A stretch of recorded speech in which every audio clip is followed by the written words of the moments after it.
ಎಲ್ಲರಿಗೂ ನಮಸ್ಕಾರ. ಇವತ್ತು ರಾಮನಗರ ಜಿಲ್ಲೆಯಲ್ಲಿರೋ ಲಕ್ಷ್ಮೀನಾರಾಯಣ ಬೆಟ್ಟಕ್ಕೆ ಬಂದಿದ್ದೀನಿ. ನಿಮ್ಗೆ ಹಿಂದೆ ಕಾಣ್ತಾ ಇರೋದೇ ಲಕ್ಷ್ಮೀನಾರಾಯಣ ಬೆಟ್ಟ. ಹಾಗೂ ಆ ಬೆಟ್ಟನ ಅಣ್ಣಯ್ಯನ ಬೆಟ್ಟ ಅಂತಲೂ ಕರೀತಾರೆ. ಜಸ್ಟ್ ಹಿಂಬದಿಯಲ್ಲಿ ಕಾಣ್ತಾ ಇರೋದು ಕೆರೆ, ಅಣ್ಣಯ್ಯನ ಕೆರೆ ಅಂತಲೂ ಕರೀತಾರೆ.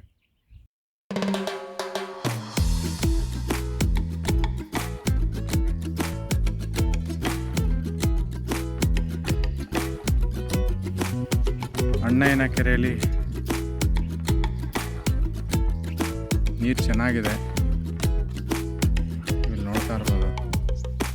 ಬೇರೆ ಊರುಗಳು ಬೇರೆ ಕೆರೆಗಳಿಗೆ ಕಂಪೇರ್ ಮಾಡಿದ್ರೆ ಈ ಕೆರೆ ನಿಜವಾಗೂ ಪುಣ್ಯ ಇದೆ ಅನಿಸುತ್ತೆ.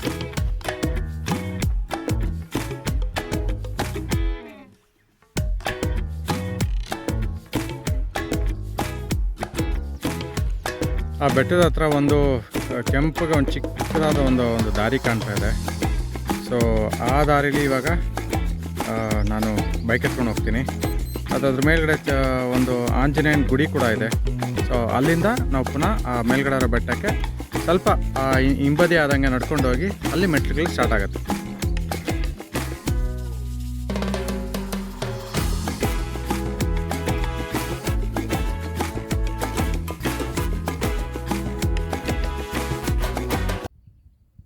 ಅಲ್ಲಿ ನೋಡಿ, ನಾನು ಅಣ್ಣಯ್ಯನ ಕೆರೆ ಹತ್ರ ಆ ತುದಿಲಿ ನಿಂತ್ಕೊಂಡು ನಿಮ್ಗೆ ಹೇಳಿದ್ದು ಈ ದಾರಿಲೇ ನಾನು ಬೈಕಲ್ಲಿ ಬರಬೇಕಂತ.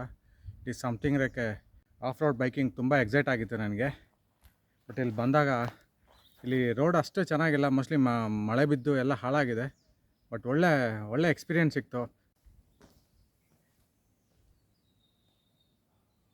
ಬಂಡೆಲೆ ಆಂಜನೇಯನ ಆಕೃತಿನ ಕೆತ್ತಿದ್ದಾರೆ. ಪುಣ್ಯಾತ್ಮ, ಅವ್ರಿಗೆ ದೊಡ್ಡ ನಮಸ್ಕಾರ. ನಿಮ್ಗೆ ಒಳ್ಳೆಯದಾಗಲಿ. ಇಲ್ಲಿಂದ ಮುಂದಕ್ಕೆ ಬೈಕ್ ಮೇ ಬಿ ಹೋಗ್ಬೋದು. ಆಫ್ ರೋಡಿಂಗ್ ಒಳ್ಳೆ ಅನುಭವ ಸಿಗುತ್ತೆ. ಬಟ್ ಕಾರುಗಳು ಹೋಗಲ್ಲ. ಇಲ್ಲಿ ರಸ್ತೆ ಎಲ್ಲ ನೀವು ನೋಡ್ತಾ ಇರ್ಬೋದು. ಸಣ್ಣ ಪುಟ್ಟ ಕಲ್ಲುಗಳೇ ಜಾಸ್ತಿ. ಅದು ಒಂದು ಏನಾದರೂ ಟೈರ್ಗೆ ಹೊಡೆದ್ರೆ ಹೋಯ್ತು. ಬ್ಯಾಲ್ಕಾಯಿ ಮರ. ಚಿಕ್ಕ ಮಕ್ಕಳಿದ್ದಾಗ ನಮ್ಮ ಊರು ಕರ್ಕೊಂಡೋಗಿ ಅಲ್ಲಿ ಊರಲ್ಲಿ ರೋಡಲ್ಲೇ ಬೆಳೆದಿರ್ತಾಯಿತ್ತು. ಇಲ್ಲಿ ನೋಡಿ, ಕಾಯಿಗಳು ನೀಟಾಗಿ ಕಾಣ್ತಾ ಇದೆ.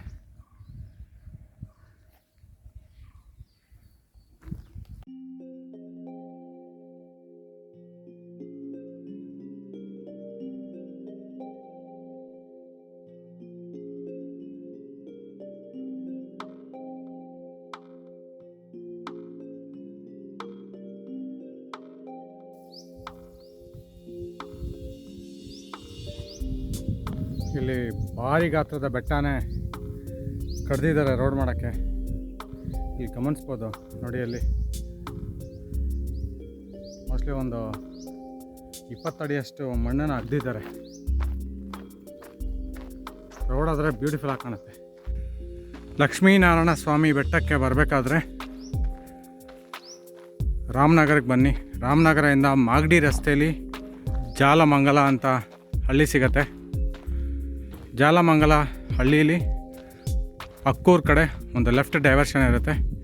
ದಯವಿಟ್ಟು ಆ ರಸ್ತೆಯಲ್ಲಿ ಹೊರಗಡೆ ನಡೆದ್ರೆ ನಿಮ್ಗಲ್ಲೇ ಈ ಬೆಟ್ಟ ಕಾಣುತ್ತೆ. ಬೆಟ್ಟನ ಬಂದಿದ್ದಾಯಿತು. ಪಾರ್ಕಿಂಗ್ ಏರಿಯಲ್ಲಿ ನೀವು ನೋಡ್ಬೋದು. ಸುಮಾರು ಜಾಗ ಇದೆ. ಬೈಕಲ್ಲೆಲ್ಲ ಬಂದಿದ್ದಾನೆ. ಈ ಬೆಟ್ಟ ಹತ್ತಬೇಕು.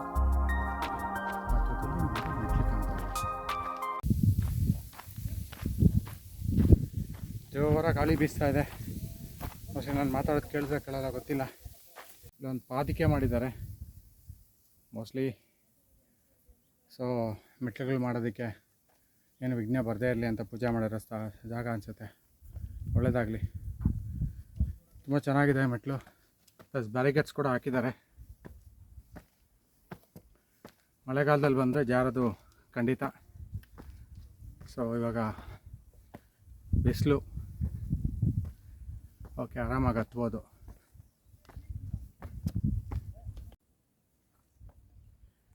ಈ ಬೆಟ್ಟನ ನಾರಾಯಣಗಿರಿ ಅಂತ ಕರೀತಾರೆ, ಅಂಕನಕೋಟೆ ಅಂತ ಕರೀತಾರೆ, ಅಣ್ಣಯ್ಯನ ದುರ್ಗ ಅಂತಲೂ ಕರೀತಾರೆ. ಈ ಊರಿನ ಸುತ್ತಮುತ್ತ ಜಾಗಗಳನ್ನ ಸುಮಾರು ವರ್ಷಗಳ ಕೆಳಗಡೆ ಪಾಳ್ಯಗಾರ ಆಳಿದ್ರಂತೆ. ಹಾಗೂ ಬೆಟ್ಟದ ಮೇಲ್ಗಡೆ ನಮಗೆ ಕೆಂಪೇಗೌಡರು ಸ್ಥಾಪನೆ ಮಾಡಿದ್ದ ಕೋಟೆಗಳ ಅವಶೇಷಗಳು ಕೂಡ ಇದೆ.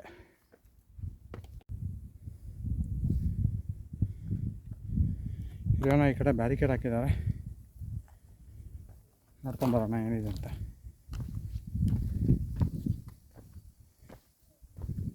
ಓಕೆ, ನೀರಿನ ಹೊಂಡ ಇದೆ, ಕೊಳ ಅನ್ಬೋದು.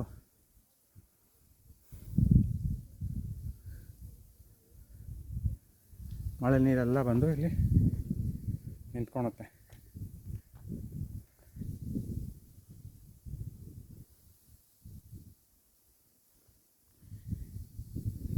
ನೀರು ಪಾಚಿ ಕಟ್ಟಿ ಸಣ್ಣ ಪುಟ್ಟ ಗಿಡಗಳೆಲ್ಲ ಬೆಳ್ಕೊಂಡಿದೆ ನೋಡಿ. ನೀರು ಹರಿಯೋ ಜಾಗದಲ್ಲೆಲ್ಲ ಹುಲ್ಲುಗಳು ಬೆಳೆದಿದೆ.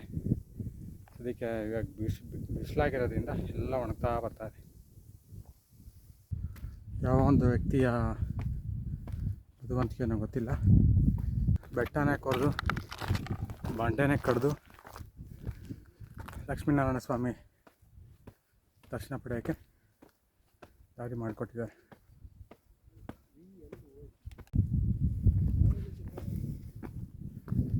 ನೀರಿನ ಹೊಂಡ ನೀರಿಲ್ಲದೆ ಬತ್ತೋಗಿದೆ.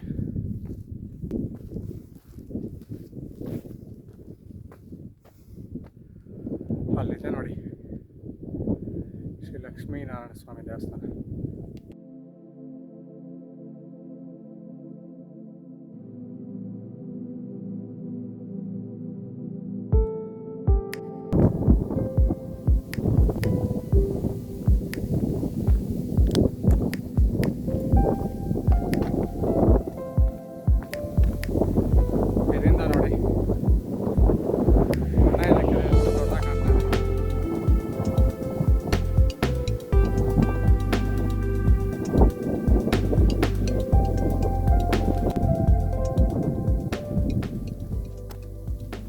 ಬೆಟ್ಟದ ಮೇಲೆ ಸುಮಾರು ನೀರಿನ ಹೊಂಡಗಳಿದೆ. ಸ್ವಲ್ಪ ಜಾಗಗಳು ಬತ್ತೋಗಿದೆ. ಸ್ವಲ್ಪ ಜಾಗದಲ್ಲಿ ತುತ್ತಲ್ಲಿ ಸ್ವಲ್ಪ ನೀರಿದೆ. ಮೋಸ್ಟ್ಲಿ ಇನ್ನೊಂದು 2 ತಿಂಗಳು ಅದು ಇರಲ್ಲ. ಇಲ್ಲಿರೋ ಜಾಗಗಳೆಲ್ಲ ನೋಡಿದ್ರೆ ಮೋಸ್ಟ್ಲಿ ಅದು ಒಂದು ತುಂಬ ಚೆನ್ನಾಗಿರೋ ಒಂದು ಕೋಟೆನೇ ಇತ್ತು ಅನಿಸುತ್ತೆ. ಎಲ್ಲ ಬೀಳಿಸಿ ಹೋದಂಗಿದೆ. ಯಾವುದೋ ಅಲ್ಲಿ ತಳಪಾಯ ಥರದ್ದು ಕಾಣ್ತಾನೆ ಇದೆ.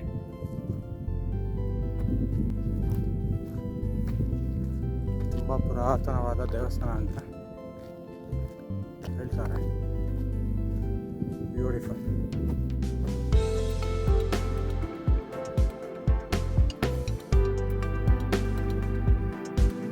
ಒಳ್ಳೆ ಹೂವಿನ ಮರ ಇದೆ.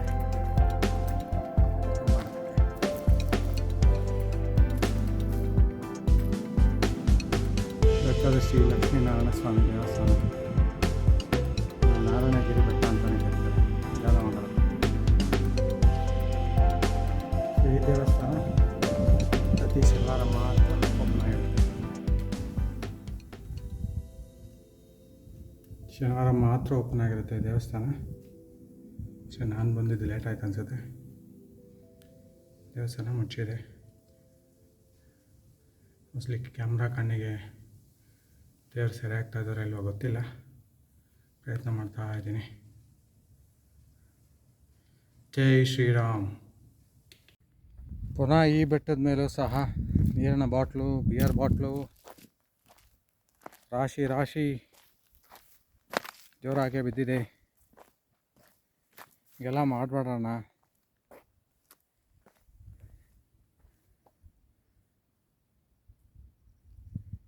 ಹಿಂಗೆಲ್ಲ ಮಾಡೋದ್ರಿಂದ ಏನು ಸಿಗುತ್ತೋ ಗೊತ್ತಿಲ್ಲ.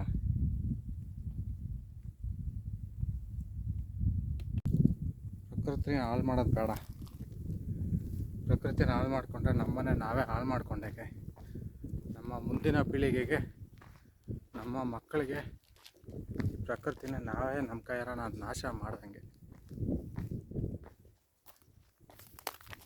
ಅಲ್ಲಲ್ಲೇ ಒಲೆಗಳಾಗಿ ಮಾಡಿದ್ದಾರೆ, ಅಡುಗೆ ಮಾಡ್ಕೊಂಡಿರೋದು ಆ ಕುರು ಕಾಣ್ತಾ ಇದೆ. ಮೋಸ್ಟ್ಲಿ ಇಲ್ಲೂ ಯಾವುದೋ ಒಂದು ರೀತಿಯ ಜಾತ್ರೆ ನಡಿಬೋದು ಅನಿಸುತ್ತೆ.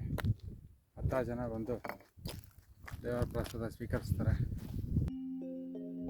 ತುಂಬ ದೊಡ್ಡ ಜಾಗದಲ್ಲಿ ಸೋಲಾರ್ ಪ್ಲೇಟ್ನೆಲ್ಲ ಅಳವಡಿಸಿದ್ದಾರೆ. ಕರೆಂಟ್ ಉತ್ಪಾದನೆಗೋಸ್ಕರ ಅನಿಸುತ್ತೆ.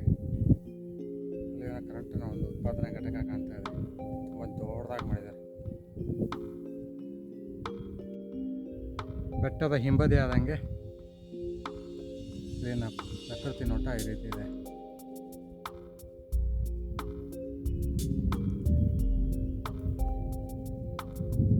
ಎಷ್ಟು ಕೆಳಗಡೆ ಇಳ್ದಿದ್ದೀನಿ ನಾನು.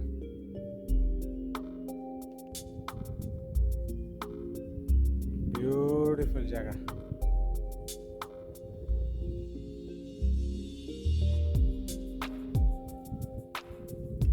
ಒಬ್ಬಟ್ಟಿ ಮರ ಒಣಗೋಗ್ತಾ ಇದೆ. ಬಿಸಿಲು ಹೀಟಿಗೆ ಎಲೆಗಳೆಲ್ಲ ಉದುರೋಗ್ಬಿಟ್ಟಿದೆ. ಮಳೆಗಾಲ ಬರಬೇಕು, ಮರ ಎಲ್ಲ ಎಲೆಗಳು ಸಮೇತ ಮೈತೋಗ್ಬೇಕು. ಇವತ್ತಿಗೆ ಲಕ್ಷ್ಮೀನಾರಾಯಣ ಸ್ವಾಮಿ ಜಾಲಮಂಗಲ ಟ್ರಕ್ ಮುಗೀತು. ಸೊ ನನ್ನ ಯೂಟ್ಯೂಬ್ ಚಾನಲ್ ಕರ್ನಾಟಕ ಸ್ವರ್ಗ ಅಂತ. ಸೊ ದಯವಿಟ್ಟು ಸಬ್ಸ್ಕ್ರೈಬ್ ಮಾಡಿ, ಲೈಕ್ ಮಾಡಿ, ಕಮೆಂಟ್ ಮಾಡಿ. Thank you.